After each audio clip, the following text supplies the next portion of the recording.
कारण आहे. आता जसं आमच्या स्वामींनी त्या नाथोबाला आणि नागदेवाचार्याला त्यांचे दोघांचे लेप नासले, मत्स्य म्हणजे माशाची लेप नासली, तसं पाण्यात बुडून जो मृत्यू होणार नाथोबाचा तो बी लेप नसला. तसं एका स्त्रीचा लेप देव कसा नाचतात ते आता पुढच्या लीळेमध्ये समजेल. हे सगळं आता डोमेग्रामच्या लीळा सुरू झाले. छिन्नस्थळीच्या उत्तरेस गोदेच्या पैलतीरी अवघ्या 4 फर्लांगावर देवगाव नावाचे गाव आहे. कुठं? डोमेग्रामच्या नदीच्या पलीकडं देगाव आहे आणि सारळा बी पलीकडच आहे. ही सगळी गाव पलीकडची. इथं स्थान होत नाही. ही स्थान करायचं म्हणून खूप लांब मोठा फेरा मारून जावं लागतं. देगावची एक स्त्री रोज गोदावरीच्या काठी असलेल्या पिंपळाला शिंपण्यासाठी येत असते. आता पूर्वी काय करायचं, बाया पिंपळाला शिंपायचं म्हणलं की गोदावरी नदीच्या काठीची पिंपळाची झाड की वड्याच्या झाडीला ते धागा बांधणं आमकं तमकं, ह्या बाकीच्या ह्या जुन्या स्त्रिया काय करायच्या, नदीच्या काठाकाठानी फिरायच्या. अशी एक स्त्री काय करायची की त्या पिंपळाला शिंपण्यासाठी म्हणजे पाणी घालण्यासाठी असेल किंवा काय पूजा करायची असेल तर ती रोज तिथं ती यायची. आमचे छिन्नस्थळीवर आसन असताना रोज आम्हाला पाहत असे. एके दिवशी गोदावरी दुथडी भरून वाहत असताना आम्ही छिन्नस्थळीच्या वरच्या बाजूला थडीवर आसनी उपविष्ट होतो. पहा, प्रत्येक जीवाची गती किंवा प्रत्येक जीवाचे ज्याला आपण म्हणतो ना कर्म कसे असतात, पहा त्याचे भोग कसे असतात. काही दुःखाचे भोग, काही सुखाचे भोग, सगळ्या प्रकारचे भोग आहेत. पण एक बाई तिथं पिंपळ शिंपण्यासाठी जी यायची ती स्वामींना नदीच्या पलीकडे छिन्नस्थळीमध्ये बसलेली ती बघायची.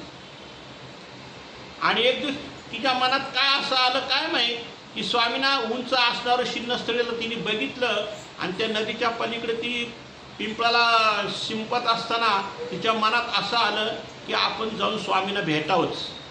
पण नदी दुथडी भरलेली, दुसरा रस्ताच नाही नदीशिवाय, पात्राशिवाय. आणि एवढ्या नदीतून कसं काय जाणार हे इथलं मोठं कोडं पडलं. पण तिला इतका वेध संचारला की आत्ताच्या आत्ता स्वामींना भेटायचं म्हणून ती मनामध्ये काय करू लागली, चिंतन करू लागली. आणि नदी दुथडी भरून वाहत होती. आम्ही छिन्नस्थळीच्या वरच्या बाजूला थडीवर आसनी उपविष्ट होतो. तितक्यात ती स्त्री पिंपळ शिंपण्यासाठी आली. आमचे दर्शन होतात तिच्या ठिकाणी आत्यंतिक वेद संचारला. आत्यंतिक वेद म्हणजे की तो मृत्यूला घाबरतच नाही. मग अग्नी असं तर अग्नीतून जाणार, पुढं साप दिसतं तर त्या सापावर पाय ठेवून जाणार, किंवा पुढं मोठं दरी असली तरी तो दरीतून उडी मारून जाणार. म्हणजे इतका हा वेद वाईट असतो, म्हणजे त्याला पुढचं काही दिसत नाही. आणि अशा प्रसंगी तिच्या ठिकाणी अत्यंतिक वेद संचारला आवड निर्माण झाली आणि मागचा पुढचा काही विचार न करता कलश थडीवर ठेवून पुरात तिने प्रवेश केला. बघा, आता गडी माणसं घाबरत आहेत त्या पुरात आणि बाई माणूसनी पुरात तिने उडी टाकली, पुरातून जायला लागली.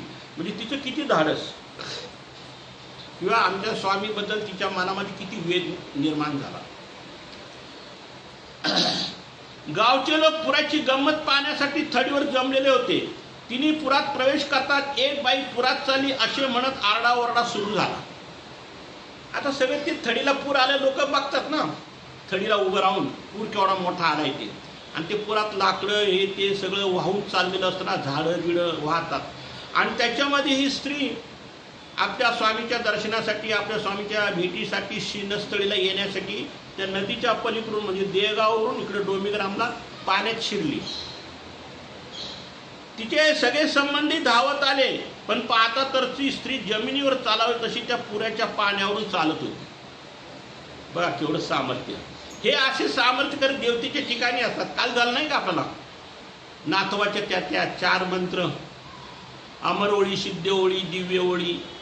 काही हवेवरून चालतात, काही अग्नीत उभे राहतात, काही पाण्यात उभे राहतात, काही खड्ड्यामध्ये मातीत राहतात.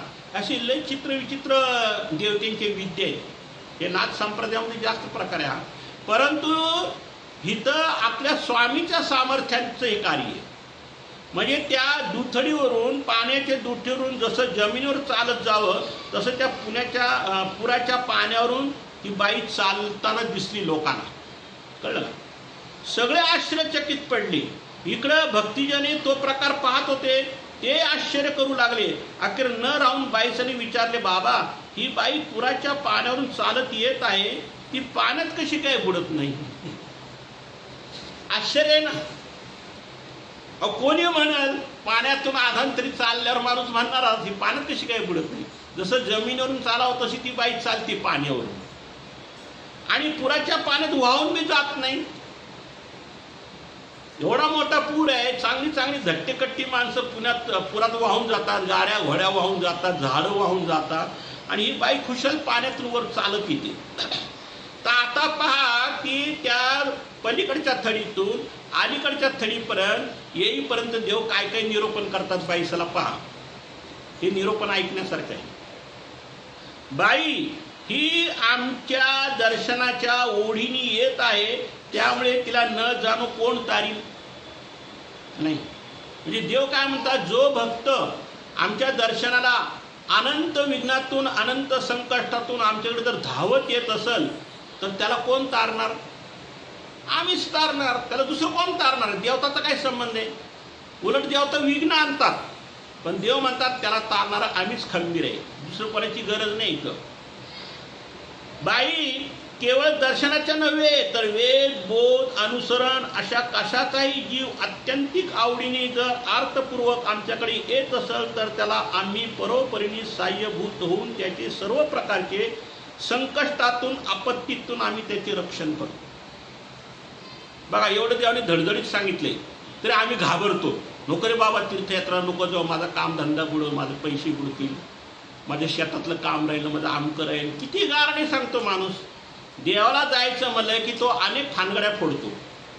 पोथी ऐकायचं म्हटलं तरी तो अनेक फानगड्या फोडतो. स्मरण करायचं म्हणलं तरी अनेक फानगड्या फोडतो. संन्यास घ्यायचं म्हणलं तरी अनेक फानगड्या फोडतो. प्रत्येक गोष्टीला फानगड्या फोडतो. याला कारण का? अज्ञानपण. ज्ञान नाही ना.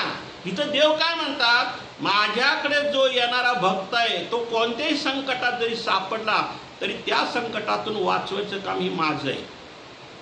पण ते जीवाची तेवढी तयारी पाहिजे. परमेश्वराची तयारी आहे पण ही जीवाची तयारी नाही. पण ही ओढ किंवा ही चाड कशी असायला हवी तर स्वगोत्राची लाज न बाळगता. समजलं? स्वदेश संबंध त्याज्य, स्वग्राम संबंध त्याज्य, संबंधियाचा संबंध तो विशेष त्याज्य, संबंधी अधिकार नाही. किती सुंदर देवाने सांगितलंय. हे जर एक एका शब्दाचा एक एक जर विचार केला ना तर तुम्हाला आयुष्य पुरणार नाही, एवढं देवाने विश्लेषण केलेलं आहे. पण आपण काय करतो, त्याचा अभ्यासच करत नाही. कारण आपल्या डोक्यामध्ये सगळं मोहमाया पसरलेली आहे. माझं घर कधी होईल, माझं दार कधी होईल, माझा गाडी घोडा कधी येईल, माझा आमकं कधी होईल. पण देव काय म्हणतात की जो कोणी स्वगोत्राची लाज न बाळगता, लोकनिंदेची पर्वा न करता, मरणाचे भय न बाळगता आमच्या दर्शनाच्या ओढीने येतो, त्याच्या सगळ्या अडचणी दूर करून, सगळ्या संकट आम्ही पार करून, आपत्तीतून वाचून त्याला आमच्यापर्यंत येण्याचा मार्ग आम्ही सुखरूप करतो. बघा किती देवाने इतकं सुंदर सांगितले की देव काय म्हणतात, तुम्ही कशाची चिंता करू नका, कशाचे विचार करू नका, नात्यागोत्याचे विचार करू नका, शेजापाजारचे विचार करू नका, मला कोण काय म्हणेल, मला कोण नाव ठेवल, माझी कोण निंदा करेल, माझं कोण आमकं करेल, काही विचार करायचं नाही. आपल्या मनात जी इच्छा झाली ना ते देवाच्या मार्गाला आपण सरळ चालत राहायचं. ज्ञानयुक्त चालत आणखीच चांगली गोष्ट आहे.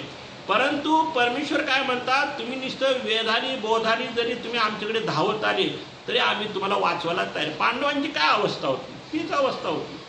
म्हणून पांडवाने किती संकटातून श्रीकृष्ण महाराजांनी वाचवलं. अशा वेळी आम्हाला स्वतःला साह्यभूत व्हावे लागते. देव म्हणतात जर अशा वेळी आम्ही जर ना साह्यभूत होणार तर कोण होणार? एका देवता साह्यभूत करणार का तुम्हाला? तुमचे काय नातेगोते साह्यभूत करणार आहेत का? कोणीच कोणाला साह्यभूत करायला रिकामा नाही. ज्याने त्याने आपला जीव सांभाळायचं आणि देव कसा भेटेल हे बघायचं. हे कार्य एक क्षुल्लक सेवक करू शकतो. त्यासाठी स्वामी धावत जाण्याची गरज नसते. देव काय म्हणतात, ही काय एक क्षुल्लक गोष्ट आहे. अनेक संकटाला तोंड देऊन हा जो जीव माझ्याकडे येतो ना, हे तर आम्ही क्षुल्लकच गोष्ट समजतो. आणि मला बी स्वतःला काही धावायची पाळायची जरूर नाही. मग देव काय म्हणतात पहा, त्याला आमच्यापर्यंत येण्याचा मार्ग सुकर करून देतो. त्यासाठी स्वामींना धावत जाण्याची गरज नाही. नगण्य कार्यासाठी समर्थाची गरज नसते. अशा कार्याला कर्मभूमीची कोणती देवता सहाय्य करू शकते. परमेश्वराची फक्त प्रवृत्ती झाली पाहिजे की ह्या जीवाला या संकटातून रक्षण करायची. लगेच कर्मभूमीच्या देवता धावत येतात. अष्टदेवनी धावता येते, अंतराळीच्या देवता धावत येतात, स्वर्गीच्या देवता धावत येतात, कैलास वैकुंठच्या देवता येतात, क्षीराब्दीची येते, विश्वदेवता येते, शेवटी माया येते. परमेश्वराला काही करावं लागत नाही. परमेश्वर फक्त मनात प्रवृत्ती फक्त पाहिजे, मनात इच्छा पाहिजे की ह्या जीवाला ह्या नरकातून बाहेर काढायचं. एवढं कळलं की ते आपलं यंत्र लगेच सुरू होतं, कॅम्प्युटर सारखं. इथं काही सांगावं लागत नाही किंवा काही नाही. नुसतं नजरेने कार्य चालते, प्रवृत्तीने कार्य चालते. देवाच्या मनात काय आहे ही सुद्धा माया जाणते. म्हणजे इतकं मायेच्या ठिकाणी सामर्थ्य देवाने दिलेलं आहे. मग आता सृष्टीचा संवार ह्या रचना ह्या गोष्टी काय मायेला सांगत बसत नाही देव. फक्त मनात प्रवृत्ती झाली, मनात इच्छा झाली की आता संवार व्हायला पाहिजे की लगेच ती माया कार्याला लागते. म्हणजे इतकं सामर्थ्याचे कार्य आहे. सांगायची वेळ कुठे कोणाला. मग जे कार्य क्षुल्लक सेवक करू शकतो त्यासाठी स्वामीला धावत जाण्याचे कार्य. दर्शन इच्छुकाला सुखरूप आमच्यापर्यंत पोहोचवते. समजा एखाद्याला वाटलं मला आमच्या स्थानाच्या ठिकाणी जायचंय, मला आमच्या ज्ञानियाच्या ठिकाणी जायचं, मला आमच्या गुरुच्या ठिकाणी जायचंय, मला आमच्या ठिकाणी पंगत करायची, अशी तुम्ही नुसती मनात इच्छा प्रगट करा की ते सगळं आम्ही घडवून आणतो. ते वचन आहे ना कोणतं, संयोग वियोग साह्य ये तिन्ही माया करती. किती वेळा गेले वचन आपल्याला. एखादा जर भक्त संकटात पडलेला असला तर त्याला सहकार्य करायला कोणतरी येतो पळत. एखादा कुठंतरी अटन पुरुष उपाशी राहिला, त्याला भिक्षाच मिळाली नाही तर कोणीतरी तिथं माणूस जाऊन त्याला तिथं अन्न पुरवठा करतो. एखादा मोठा शरपंजिरी पडलाय, रस्त्यात पडलाय, झाडाखाली पडलाय, त्याला कोणी उठवायला नाही, कोणी बसवायला नाही, त्याला कोणी दवा औषध द्यायला तयार नाही, कोणीच नाही. जर तर परमेश्वर कोणा तरी उभा करते ती योग माया आणि तिथपर्यंत तो माणूस जाऊन त्याला दवा औषध करतो, नाही तर त्याला दवाखान्यात देतो. म्हणजे इतका परमेश्वर त्या जीवाचा, ज्ञानियाचा किंवा आचरत्या पुरुषाचा परमेश्वर एवढा अभिमान येतो. अहो हे आपले नातेवाईक अभिमान म्हणजे मतलबपुरते अभिमान घेतात. तुमच्याकडनं काय मिळालं तर ते आमचं आमचं म्हणतात. तुमच्या काही कडनं मिळू नका मिळू द्या बघा. मग ते म्हणतात ती तशीच आहेत, लाबाड आहेत, लांडगे आहेत, आमके आहेत, तमके आहेत असे. मग म्हणजे आपलेच नातेवाईक आपल्यालाच नावं ठेवतात. का तर आपल्यापासून त्याला स्वार्थ पुरला नाही. परमेश्वर तसा नाही. परमेश्वर असा म्हणत नाही तू माझा स्वार्थ पुरव तर मी तुझं रक्षण करीन, असं नाही. फक्त परमेश्वर म्हणतात तू माझं चिंतन कर, माझं स्मरण कर, माझी आठवण काढ, बस एवढंच कर, बाकी सगळं मी बघतो. आणि अशा कार्यासाठी कर्मभूमीच्या देवता सहाय्यता करतात. दर्शन इच्छुकाला सुखरूप आमच्यापर्यंत पोहोचवितात. आणि स्त्रीचे म्हणाल तर तिला कर्मभूमीची अगदी शेवटची यक्षिणी देवता पुराच्या पाण्यावर तारून सुरक्षित आमच्याकडे घेऊन येत आहे. यक्षिणी देवता कोणती? कर्मभूमीच्या शेवटची देवता. कर्मभूमीच्या देवतेचा परिवार किती आहे? झाले विसरले. काय तुम्ही निर्णय पाठ केले काय माहित. ते लॉकडाऊनमुळे सगळं तुमचं ना हे झालं, कुटाणा झाला. अहो 13 किती 13 काय 13 सहस्र काय आहे ना, ते 13 सहस्र आहेत ना. कर्मभूमी, अष्टदेवनी, अंतराळ, हा कोटी, 13 कोटी हे. आणि स्वर्गाची किती आहे? 33 कोटी. आणि क्षीराब्दीची किती आहे? 1.25 लाख. बरं काय हरकत नाही. आणि ती अष्टभैरव 8 आणि विश्व 1 आणि माये 1 म्हणजे किती झाले सगळे टोटल? 81 कोटी 1.25 लक्ष 10 देवतेचा हा विस्तार आहे. आणि त्यातली शेवटची देवता कोणती? यक्षिणी. ती यक्षिणी देवता तिला पाण्यावरून तिला तरंगत आधार चालत आणती. कोण? यक्षिणी देवता. तिला काय माहिती विचारलं कोण मला तारत आणते ते. पण देव कोणाला सांगतात? बाईसाला सांगतात की हे असं आमचं कार्य आहे. पुराच्या पाण्यावर तारून सुरक्षितपणे घेऊन येत आहे आणि बाई विचार करा, त्या स्त्रीला आमच्याविषयी काहीच माहिती नाही. आपण काय म्हणतो, का तुमची ओळख पाळख आहे का, तुम्ही डायरेक्ट त्याच्यावर विश्वास ठेवून काम करता. तसं देव म्हणता, ह्या बाईची आमची ओळख नाही, पाळख नाही, गाठ नाही, भेट नाही, बोलणं नाही, चालणं नाही, तिला आमचं कधी दर्शन बी नाही, काही नाही, तरी बाई आमच्याकडे काय एवढी धावते, ती एवढी आम्हाला काय वेधली. म्हणजे बाईसाला देव काय करतात, पटवून सांगतात की कसा हा जीव कसा असतो पहा. हे कशामुळं होतं, कशामुळं होतं, पूर्वप्रसवातले कणव आणि पूर्वप्रसवातले आभार या दोन गोष्टीला महत्वाची. ह्या दोन गोष्टी जोपर्यंत कुणाला समजत नाही ना, तोपर्यंत तो अज्ञानच. जो परमेश्वराचा आभार आणि जो परमेश्वराचं कणव जोडतो ना, त्याला परमेश्वर कुठेही तारतो. तो बिनधास्त राहू शकतो, त्याला कोणी काही करू शकत नाही. कोणती देवता तर नाहीच विघ्न आणू शकत, माणूस बी आणू शकत नाही, पशु पक्षी प्राणी कोणीच विघ्न आणू शकत नाही. पण त्यांनी कणव जोडली तर. तसे ह्या स्त्रीने कणव जोडली होती. त्या कणवेमुळं त्या देवतीने सहाय्य करून तिला आमच्या स्वामीच्या दर्शनापर्यंत पाण्याच्या दुथडीवरून आणली. पुढं काय देव म्हणतात पहा, केवळ दुरून झालेल्या ओझरत्या दर्शनानेच वेधून ती आमच्या दर्शनाला येत आहे. पहा, तिची आमची ओळख नाही, परिचय नाही, काय ना, फक्त त्या नदीच्या पलीकडून तिने आम्हाला पाहिलं आणि तेवढ्यावर ती वेधली आणि तेवढ्यावर ती त्या दर्शनाच्या अपेक्षाने की तिला ऊर भरून आलं की आत्ताच्या आत्ता मला मृत्यू होऊ नाही तर काही हो, माझे नातेवाईक मला काही म्हणो, काही करो, मी कोणाचाही मी विचार करणार नाही, पण मी स्वामीच्या दर्शनाला जाणार. म्हणून ती नदीत उतरली आणि आधांतरनं नदीवरून ती येते. तिलाही समजत नसेल मी कोणत्या अवस्थेमध्ये येते. ती सगळी देवता योग घडून आणते, पण कोणाच्या प्रवृत्तीने, परमेश्वराच्या प्रवृत्तीने. तरी तिला एवढे सहाय्य वर्तन आहे. मग ज्याने यथार्थ ज्ञानपूर्वक जाणले आहे असा पुरुष जर आमच्या दर्शनात त्याला ओढीने येत असेल तर त्याला आम्ही किती सहाय्य करू. देव काय म्हणतात, ती स्त्री तर अज्ञानच होती. तिला परमेश्वर कोण, चक्रधर स्वामी कोण आहे, काय आहे, तिला काहीच माहिती नाही. पण पूर्वप्रसावामुळं, पूर्व अधिकारामुळं, ती वेधल्यामुळं ती नदीच्या त्या ह्याच्या गोदावरीच्या नदीवरनं आधांतर येते. जसं वसुदेव नाही का श्रीकृष्ण मारणं डोक्याला घेऊन चालला होता आणि यमुना नदी वाढत होती, पार त्याच्या नाकात तोंडात पाणी जायला लागलं. पण यमुना नदीला श्रीकृष्ण महाराजांचं चरणाचं स्पर्श करायचं होतं, ही वसुदेवाला काय माहिती. त्याला वाटतं पाणी वाढतं, माझा जीव जातो का राहतो, तो दमछाट झाला. ज्यावेळी ते स्पर्श झाला तेव्हा ती नदी दुभंगली आणि वसुदेवाला रस्ता. हे कार्य कोण करतं, ही देवता करते. पण कोणाच्या प्रवृत्तीने करते, परमेश्वराच्या प्रवृत्ती. म्हणून आपण म्हणायचं परमेश्वर आम्हाला सहाय्य करता आहे. तर देव काय म्हणतात, जर ज्ञानीने जर असं केलं तर आम्ही काय त्याला सहाय्य वर्तू शकत नाही. कसं आहे वर्तू? अहो, अज्ञानाला जर आम्ही एवढं सहाय्य करतो, ज्याला काही ज्ञान नाही, दर्शन नाही, अशाला आम्ही सहाय्य करतो, तर ज्ञानीला का करणार नाही? ज्ञानाला 100% करणारच. ती आमच्या दर्शनाला येत आहे तरी आम्ही एवढे सहाय्य करतो, तो त्याला किती सहाय्य वर्ते याची तुम्हाला कल्पना करा. अशा साधकाला आम्ही तो ज्या ज्या कारणाने अडला असेल ते कारण दूर करून आम्ही सहाय्य करतो. सहाय्य करण्यासाठी त्याला ज्या ज्या गोष्टी आडव्या येतात, ज्या ज्या गोष्टीची त्याला अडचण येते, त्या सगळ्या अडचणी आम्ही त्याला दूर करून, आम्ही सहाय्य करून त्याला आम्ही आमच्यापर्यंत येण्यास सहकार्य करतो. द्रव्य नसेल तर द्रव्य देतो.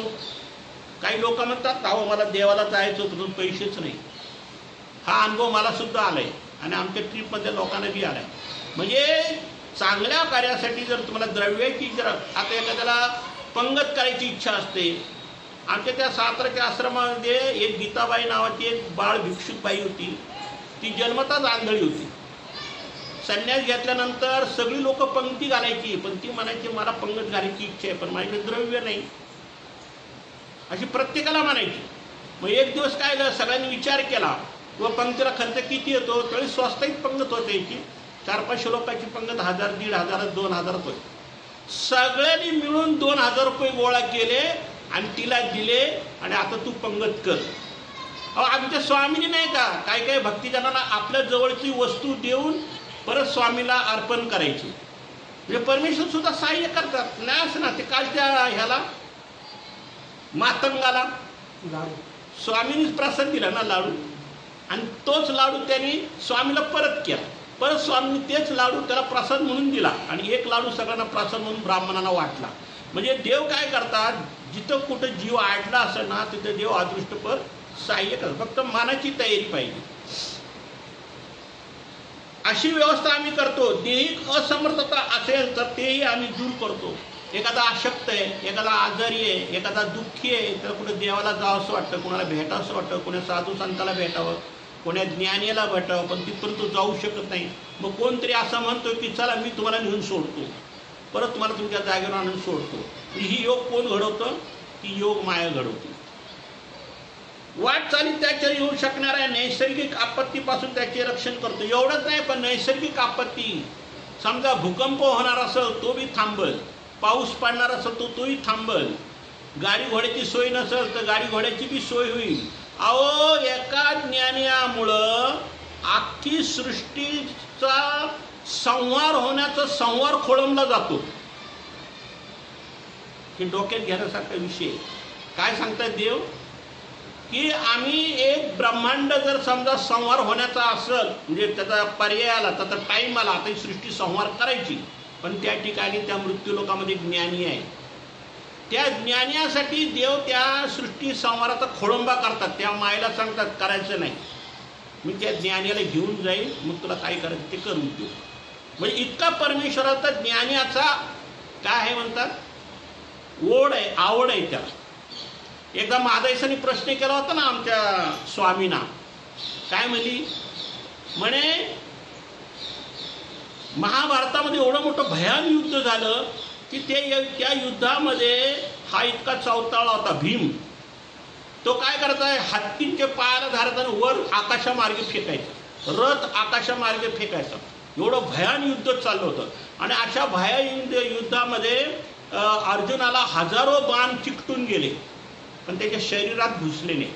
तर महादाईसा म्हणजे यदा कदाचित एखादा जर बाण समजा अर्जुनाला लागला असता आणि अर्जुनाचा जर मृत्यू झाला असता, तर मग श्रीकृष्ण महाराजांनी काय केलं असतं? तर देवाने काय उत्तर दिलं माहिती का? म्हणे जर अर्जुनाला जर काही झालं असतं ना, तर आम्ही संपूर्ण ब्रह्मांड आहे ना, ते आम्ही सगळं उलटं पालटं केलं असतं. एका भक्तासाठी म्हणजे एवढा देव अभिमान घेतो या जीवाचा. पण कधी ज्ञान असेल तर, आणि ईश्वराच्या आज्ञेत वागला तर, ईश्वराच्या आज्ञेच्या वेगळा वागला तर परमेश्वर जगात ढुंकून मी बघणार नाही. वाट चाली त्यातरी येऊ शकणाऱ्या नैसर्गिक आपत्तीपासून आम्ही त्याचे रक्षण करतो. त्याची दर्शनाला येण्याची मनापासून इच्छा आणि ओढ मात्र हवी. देव काय म्हणतात, त्याची इच्छा पाहिजे आमच्या दर्शनाला येण्याची, त्याला ओढ पाहिजे, तर आम्ही सहाय्य करू शकतो. त्याची जर ओढ नसेल, त्याची दर्शनाची जर इच्छा नसेल, तर आम्ही काही करू शकत नाही. मग ते देवता ते त्याचं कर्म त्याचा भोग तिथे बघतील. आम्ही निरोपण करीत होतो तोपर्यंत स्त्री त्या पुरातून आली स्वामीच्या दर्शनापर्यंत. आमचे दर्शन घेतले, दंडोत घातले, श्रीचरणा लागली. तिच्या मागोमाग तिचा दीर, भाऊ, आई, वडील, सगळे सोयरे, नातेवाईक सगळे तिथं जमा झाले. म्हणजे सगळ्या लोकांना आश्चर्य वाटलं की एवढ्या पुरातून न वाचणारा माणूस ती बाई इथपर्यंत कशी काय आली. सगळ्या लोकांना नवलं वाटलं, तिला काही झालं का काय म्हणून बघायला सगळी लोक पळत आली देवापर्यंत. आम्ही त्यांना म्हणालो, अहो आम्ही निरोपण करीत होतो तोपर्यंत ती स्त्री आली. आमचे दर्शन घेतले, दंडोत घातले, श्रीचरणा लागली. तिच्या मागोमाग तिचे दीर भाऊ आले. मग ती पाण्यातून बाहेर आली, देवाच्या पाया पडली, देवाचं दर्शन घेतलं, आणि तिथं भक्तीचे सगळे नातेवाईक, सगळे सोयरे सगळे गोळा झाले. आणि मग परत जाताना आम्ही त्यांना म्हणालो, अहो जाताना तिला पेटे बांधा, तिला काशी बांधून न्या. म्हणजे काय,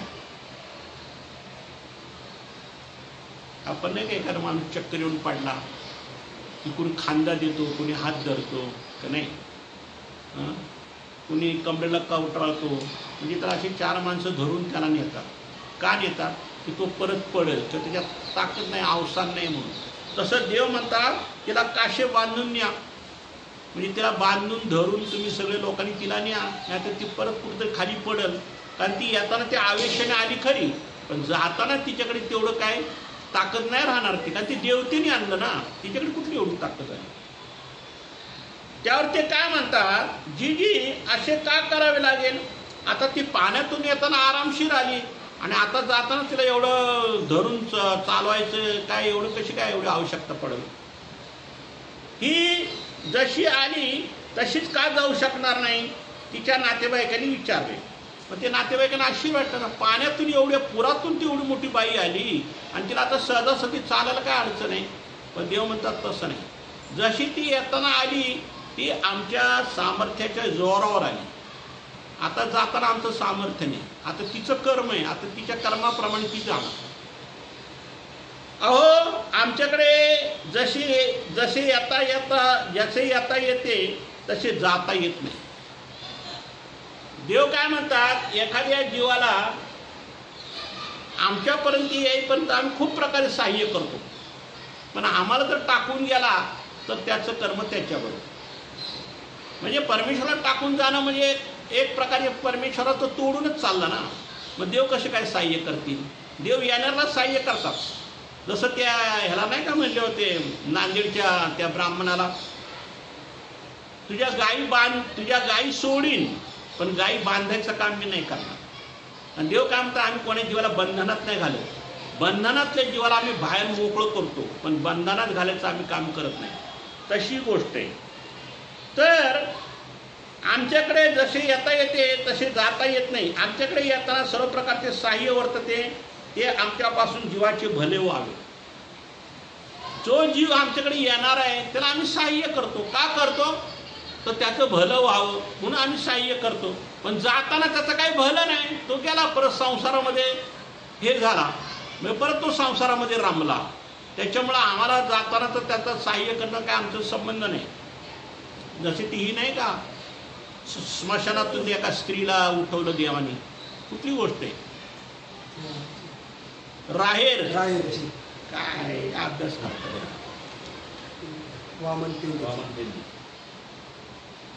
एका तिची एक भिक्षा राहिली होती आणि तिला मृत्यू आला. तिचा पती रडायला लागला, पडायला लागला देवाजवळ येऊन. म्हणून देवाने तिला जिवंत केली खरी, पण का जिवंत केली की देव तिला काय म्हणले की तू तुझ्या कर्माने मृत्यूला तू कवटाळली किंवा मृत्यूला तू गेली, ही गोष्ट खरी आहे, परंतु आम्ही एका भिक्षेसाठी तुम्हाला आम्ही परत जिवंत केलं. एक भिक्षा राहिली. मग ती घरी गेली, स्मशानातून सगळी गावची लोक गेली, तिने आंघोळ केली, स्वयंपाक केला आणि देवाला वाढायला गेली. तर देव काय म्हणले तिला, तुम्ही काय लीळा ऐकता का नाही, तिने डोक्यावरून चालले सगळं. परत मृत्यू होईल. हा, पण मृत्यूवर पण देव काय म्हणले तिला, तुम्ही नका वाढू, तुमच्या पतीला सांगा वाढायला. ती चपापली नाही, हे काय भानगडे व्हा. कारण ते म्हणा तुम्ही जर आम्हाला वाढलं तर परत तुम्हाला मृत्यू उभा राहणार. काही एक भिक्षेचीच मर्यादा आहे ना. एक भिक्षेच्या पुढे तुमचं आयुष्य संपलेलं होतं. हे उगाच आम्ही लीळादानाचं आयुष्य वाढवलं तुम्हाला, म्हणून तुमच्या हाताने भिक्षा न देता तुमच्या पतीच्या हाताने भिक्षा.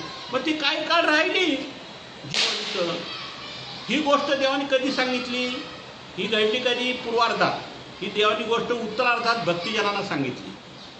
नांदेडचीच गोष्ट आहे ना, आपल्या राहेरची गोष्ट आहे ना, म्हणजे नांदेड जवळच आहे ना. म्हणजे कोण्या जीवाचे कसे कर्मफळ असतात हे फक्त आपण ज्ञानाने समजू शकतो, अज्ञानाला काही समजत नाही. पुन्हा संसाराच्या गर्तेत पडून पाहतो त्यावेळी असे सहाय्य वर्तण्याची शक्यता तर नसते. देव म्हणतात ज्यावेळी तो आमच्याकडे येतो त्यावेळी तो आमचा असतो, ज्यावेळी तो आम्हाला सोडून जातो त्यावेळी त्याचा आमचा संबंध तुटला, मग तो देवतेच्या ताब्यात गेला. त्यामुळे त्याला कोणतेच सहाय्य वर्तत नाही.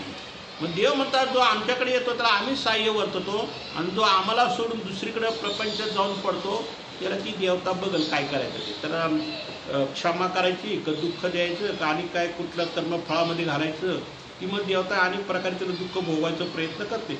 पण ज्ञानी मात्र देवाला पाठ फिरून जाऊ शकत नाही, हे अज्ञानाचे कार्य आहे. म्हणून देवाने काय सांगितलं की आता आम्ही त्यांना येताना आमच्या दर्शनाला येताना आम्ही सहाय्यभूत झालो, पण आम्ही जाताना सहाय्यभूत होणार नाही. त्यांच्या कर्मफळाप्रमाणे ते जातील. फक्त तुम्ही त्यांना व्यवहारात दृष्टीने त्यांना धरून तुम्ही तुमच्या घरी घेऊन जा. मग तिने तिच्या नातेवाईकांनी सगळ्यांनी मिळून तिला आपल्या घरी घेऊन गेले. तर अशा प्रकारे ह्या आजच्या विषयाचा हा असा निर्णय. तर हा लीळा ऐकण्यापेक्षा ना त्या लीळेतले निर्णय समजणं महत्त्वाचं आहे. जर तुम्हाला लीळेतले निर्णय जर नाही समजले आणि त्यातला हेतू काय हे जर नाही समजला तर ती लीळा ऐकल्याचा काहीच उपयोग नाही. दंड